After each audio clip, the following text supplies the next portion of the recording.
Kemudian kata beliau, "Faida akhadha fi ghuslihi satara auratahu." Ini pembahasan berikutnya tentang memandikan mayit. Iya. Memandikan jenazah. Jadi kalau sudah mulai dimandikan, ditutup auratnya. Dan ini etika juga sebenarnya berkaitan dengan jenazah yang sudah meninggal. Tapi ini lebih spesifik berkaitan dengan masalah memandikan jenazah.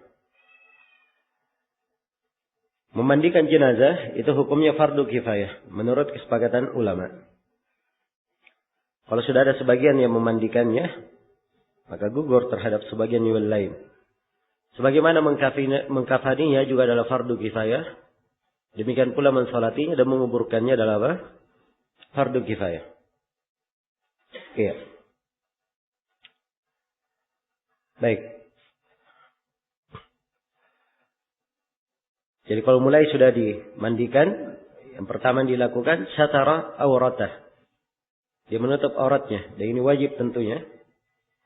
Sebab seorang muslim sama di kondisi hidup dan kondisi dia apa? Meninggal. Sebagaimana dihormati di kondisi dia hidup, dihormati di kondisi dia meninggal. Dan juga Nabi bersabda, "Kasru idhamil mayyit ka kasrihi hayyan." Orang yang mematahkan tulang mayit itu seperti mematahkannya dalam keadaan hidup. Iya. Ini menunjukkan bagaimana mayit itu dijaga ya dan dipelihara. Sama ketika dia hidup. Faida akhadha fi ghuslihi satara aurata, ditutup auratnya. Iya. Dan Nabi memberikan ketentuan umum, la yanzurur rajul ila auratir rajul walal mar'atu ila auratil mar'ah. Jangan seorang lelaki melihat kepada aurat laki-laki lainnya dan tidak boleh seorang perempuan melihat kepada aurat perempuan yang lainnya. Hadits riwayat Muslim, dan ini hadits berlaku umum untuk orang yang hidup dan orang yang meninggal. Iya. Baik. Jadi menutup aurat ya saat pemandian. Kemudian yang kelima tentang mengurut perut mayit. Kata Ibnu Qudamah, "Tsumma ya'suru batnahu asran raqiqan." Kemudian dia mengurut perut si mayit dengan urutan yang lembut. Iya. Kenapa diurut perutnya? Ini agar supaya lebih memudahkan kotoran yang akan keluar. Sebab jangan sampai sudah selesai dimandikan, sudah dikafani, kemudian kotorannya masih keluar. Karena itu dari maslahat untuk diurut perutnya. Iya. Tsumma yaluffu. Bagaimana cara dia membersihkan kotorannya itu? Terangkan oleh Ibnu Qudamah. Tsumma yaluffu ala yadihi firqatan. Tsumma yunajjihi. Kemudian dia, orang yang memandikan maksudnya, mengikat tangannya dengan pembalut. Ya sekarang kos tangan. Ya, sudah lengkap ya. Kalau sekarang ini. Fayunajjihi biha. Fayunajjihi dari istinja ya. Dibersihkan. Dia membersihkan, mensucikan najisnya. Jadi dia menggunakan pembalut. Atau pelapis tangan. Jadi manfaatnya supaya tangannya bisa membersihkan kotoran dengan baik. Kemudian yang kedua, dia tidak menyentuh langsung aurat atau jasad dari orang yang dia mandikan. Iya. Karena kalau si mayit sudah dewasa, umurnya sudah lebih 7 tahun, maka sudah menjadi aurat, tidak bisa melihat kepadanya. Ketika dimandikan juga, maka dia harus melapisi tangannya ketika memegang aurat tersebut. Iya. Dan ini saya kira hal yang jelas ya. Baik. Adzan dulu.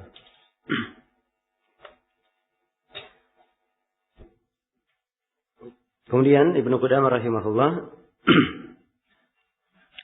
menjelaskan summa yuwaddi'uhu, tentang mewudukkan mayit. Iya.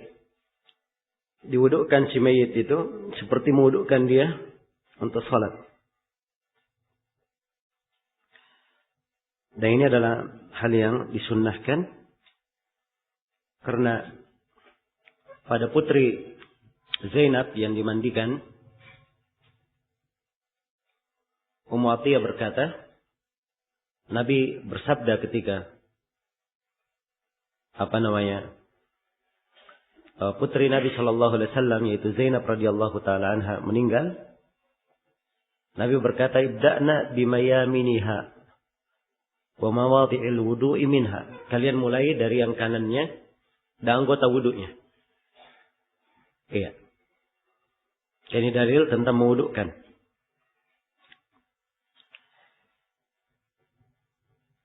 Kemudian kata Ibnu Qudamah tentang mencuci kepala jenggot dengan air dan bidara. Kata beliau, "Tsumma yaghsilu ra'sahu wa lihiyatahu bima'in wa sidr." Kemudian hendaknya dia mencuci kepala si mayit dan jenggotnya. Ini kalau mayitnya laki-laki ya. Bima'in wa sidr, dengan air dan apa? Daun bidara. Ya. Karena dalam hadits riwayat Bukhari dan Muslim tentang kisah orang yang meninggal saat ihram diinjak oleh untanya, Nabi berkata, "Igsiluhu bima'in wa sidr." Mandikanlah dia dengan air dan apa? Air dan bidara. Dan demikian pula Nabi Shallallahu Alaihi Wasallam ketika beliau meninggal, para sahabat memandikannya dengan air dan apa? Dan bidara. Iya. Kemudian kata beliau, "Thumma shiqquhu atau thumma shiqqahu al-ayman, thumma al-aysar." Ini tentang mendahulukan yang kanan, kemudian yang kiri dalam pemandian. Kemudian dia menyirami bagian yang kanannya, kemudian bagian yang kiri. Iya. Setelah diwudukkan, sirami kepala dan jenggotnya. Setelah itu dimulai dengan bagian kanan dari badan. Kemudian bagian kirinya. Sebab Nabi telah bersabda, ibda'na bimayaminiha. Hendaknya kalian ketika memandikan memulai dari yang kanannya. Iya. Memulai dengan yang kanannya. Kemudian dikatakan, ثم يغسله كذلك مرة ثانية وثالثة. Kemudian dia mencuci si mayit seperti itu untuk kali keduanya, kali ketiganya. Maksudnya terus, ya memandikan itu namanya sekali dengan cara disiram seluruhnya. Setelah itu disiram lagi yang kedua, ketiga. Ya, berapa banyak jumlah siraman? Ya, di dalam hadits Ummu Atiyah dikatakan iksilnaha salasan atau khamsan atau aktsara min dalika in ra'aitumunna dalik. Ya. Mandikanlah 3 kali atau 5 kali atau lebih daripada itu kalau kalian menganggap masih diperlukan. Maka disunnahkan untuk memandikannya. Ya. Tapi kalau dimandikan ditambah maka diganjilkan. Iya. Baik. Dan Nabi memulai di dalam tuntunannya mandikan 3 kali. Dimulai dengan angka 3. Karena ini yang derajat kesempurnaan yang paling sedikit. Kalau misalnya masih perlu ditambah yang kelima. Ya. Sampai kelima, sampai 5 kali, sampai 7 kali. Boleh saja. Iya. Kemudian kata beliau, yumirru fi kulli marratin yadahu. Dia memperjalankan tangannya pada setiap kali dicuci. Maksudnya disiram bukan hanya disiram saja, tapi disiram sambil digosok. Iya. Ini manfaatnya supaya menambah bersih untuk si mayit. Dan kalau ada kotoran tetap di apa? Dikeluarkan. Kata beliau, fa in kharaja minhu syai'un ghasalahu. Kalau ternyata masih keluar kotoran, dia cuci lagi. Iya. Dan ini kadang ada mayit seperti ini ya, sudah dicuci berapa kali masih keluar kotorannya. Nah, maka kalau masih keluar seperti ini dicuci. Kalau ternyata masih keluar, apa yang dilakukan? Kata Ibnu Qudamah, saddahu bikutnin. Hendaknya ditutup dengan menggunakan apa? Kain katun. Iya. Yaitu ditutup di mana? Di duburnya tempat kotoran keluar. Iya. Masa di mulutnya? Tapi di duburnya tempat kotoran keluar. Iya. Kemudian kata beliau, fa illam yastamsik fa bitinin hur. Kalau misalnya setelah ditutup pakai kain katun masih keluar, maka hendaknya dia pakai tanah yang kuat. Ya, tanah hur itu artinya tanah murni. Itu menunjukkan kekuatan tanah ya. Ya, dan sekarang tidak perlu seperti ini. Sebab ini untuk menutup ya. Ya, di masa ini kita dilengkapi dengan hal-hal yang bisa menutup kuat. Iya. Baik.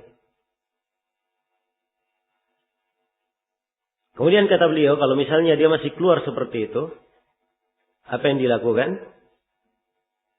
Wudunya bagaimana? Kata Ibnu Qudamah, wa yu'idu wudu'ahu. Dia ulangi wudunya lagi. Karena wudunya dianggap apa? Dianggap batal.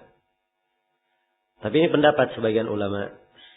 Ada pendapat yang kedua, bahwa dia dimandikan dan diwudukkan, iya, itu untuk membersihkan, bukan untuk mentaharakannya. Karena Nabi lafadznya igsiluhu bima'in wa sidr, mandikan dengan air dan sidr. Hanya disebut membersihkannya, memandikannya, tidak disebut wuduk. Jelas ya? Karena itu tidak mesti. Setelah dimandikan diwudukkan lagi. Kalau keluar ada gangguannya. Baik, dan ini pendapat lebih kuat insyaallah ta'ala. Ya, kalau sudah diwudukkan di awal kali, setelah itu dimandikan, ternyata keluar pada proses mandi, ya, selesai dimandikan, tidak perlu diwudukkan lagi. Karena Nabi tidak menyinggung wuduk setelah itu. Baik. Kemudian kata beliau, فَإِلَّمْ يَنْقَى بِثَلَاثٍ زَادَ إِلَى 5 أو إِلى 7. Kalau dengan mandian 3 kali tidak cukup, maka dia tambah 5 sampai 7 kali. Iya, 5 sampai 7 kali. Kalau selesai, kata beliau, ثُمَّ يُنَشِّفُهُ بِثَوْبٍ. Kemudian setelah itu, ia dikeringkan badannya dengan menggunakan baju. Dan ketika dimandikan, dia dimandikan tentunya ditutupi dengan apa? Ditutupi dengan kain. Dan boleh saja si mayit dimandikan dengan baju yang dia pakai. Karena sebagian ulama menghasankan hadits Aisyah tentang kisah Nabi ketika dimandikan, beliau dimandikan dalam bajunya. Ya, dan tentunya setelah selesai mandi, bajunya tentunya apa?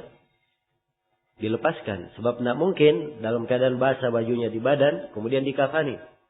Ini akan apa? Merusak kafan. Ya. Karena itu dikeringkan dengan kain agar supaya badannya kering. Dan air tidak menembus kafan nantinya. So, kalau airnya membasahi kafan, ini akan memberikan apa? Pengaruh nanti. Mungkin akan kelihatan bagian dari apa? Dari si mayit. Iya. Karena itu dikeringkan dengan pakaian atau dengan kain. Ya, ini banyak hal tidak disebut dalilnya di sini ya, sebab ini adalah hal yang dimaklumi. Hal yang dimaklumi. Kemudian kata beliau, Ya, sekarang tentang memberi wangi-wangian pada badan mayit. Yang ke-14 ya. Wa yaj'alu at-tiba fi maghabinihi wa mawadhi'i sujudihi. Kemudian dia berikan tib, wangi-wangian pada maghabinnya. Maghabin itu tempat yang biasanya banyak kotoran di situ dan bau yang tidak enak. Dan ini biasanya di ketiak, di pusar, ya. Nah, dan semisal itu. Dan diberi juga wangi-wangian pada tempat wuduknya. Bagian-bagian wuduknya. Nah, ini untuk memuliakannya dan kemuliaan anggota wuduk. Ya, kemuliaan anggota wuduk. Baik. Karena memang secara umum bahwa memberikan wangi-wangian untuk si mayit itu adalah hal yang ada tuntunannya dari Nabi sallallahu alaihi wasallam. Karena itu kata Ibnu Qudamah, wa in tayyabahu kullahu kana hasanan. Ya, kalau misalnya dia berikan wangi-wangian pada seluruh badan mayit, maka itu lebih bagus. Ya. Dan ini disunnahkan pada cucian yang terakhir. Kalau sudah dicuci, yang terakhirnya ditutup dengan apa? Menggunakan kafur. Dan kafur ini bentuk dari wangi-wangian yang berwarna putih. Iya. Dicampur dengan air pakai kafur, maka ini akan memberikan kewangian pada apa? Pada badan si mayit. Nah. Baik, dan itu ada di dalam hadits Ummu Atiyah ya. Kemudian diterangkan tentang mengharumkan kafan mayit. Kata Ibnu Qudamah, wa yujammiru akfanahu. Dan kafannya ditajmir. Tajmir artinya diberikan bukhur. Ya. Asap yang mengandung wangi-wangian diharumkan di situ. Sebab dalam hadits Jabir, riwayat Imam Ahmad dan selainnya, Rasulullah sallallahu alaihi wasallam bersabda, "Idza ajmartumul mayyit fa ajmiruhu salasan." Apabila kalian mengijmar si mayit, lakukanlah 3 kali. Nah, dari ijmar itu artinya membakarkan untuknya wangi-wangian.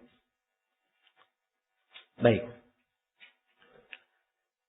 Kemudian disinggung tentang memotong kumis dan kuku mayit. Kata beliau, wa in kana syaribuhu aw affaruhu tawilatan akhadha minhu. Kalau ternyata kumisnya atau kukunya panjang, ya, boleh dipotong. Boleh untuk dipotong. Ini pendapat ya, disebut oleh Ibnu Qudamah. Dan ini juga pendapat Imam Syafi'i. Adapun orang-orang Hanafiyah dan Malikiyah, mereka mengatakan tidak boleh diambil, tidak boleh dipotong, dibiarkan saja. Namun Syekh bin Baz merinci dalam hal ini. Kata beliau kalau kukunya panjang, kumisnya panjang, maka dipotong. Kalau pendek dibiarkan saja. Dibiarkan saja. Karena memang kenapa dipotong? Ini untuk memperbaiki keadaan si mayit. Iya. Nah, jelas ya, sebab ini menghilangkan rambut yang sebenarnya kalau si mayit hidup pun dihilangkan.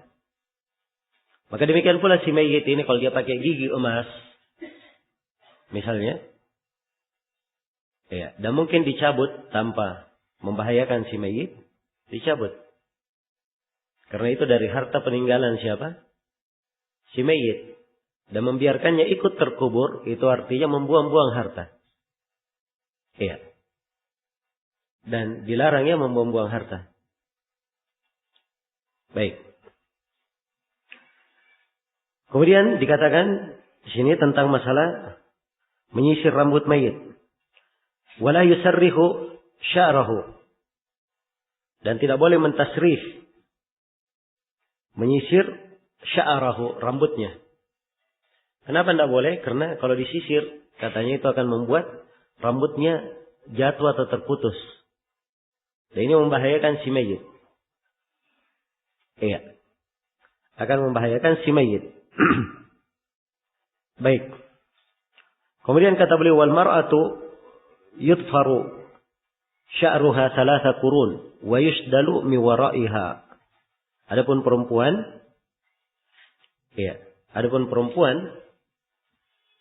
rambutnya itu dikepang menjadi 3 kurun. Seperti 3 bagian ya, 3 kepangan untuk perempuan. Dan di isdal dari belakangnya, dibiarkan terhampar di belakang. Nah, ini adalah hal yang disyariatkan karena di dalam hadits Ummu Atiyah riwayat Al-Bukhari, "Fadhafarna sya'raha 3 qurun wa alqainaha khalfaha." Kami tadfir rambut Zainab bintu Rasulullah menjadi 3 kepangan, lalu dihamparkan di belakangnya, di belakang punggungnya. Jadi selesai sudah di sini penjelasan tentang memandikan.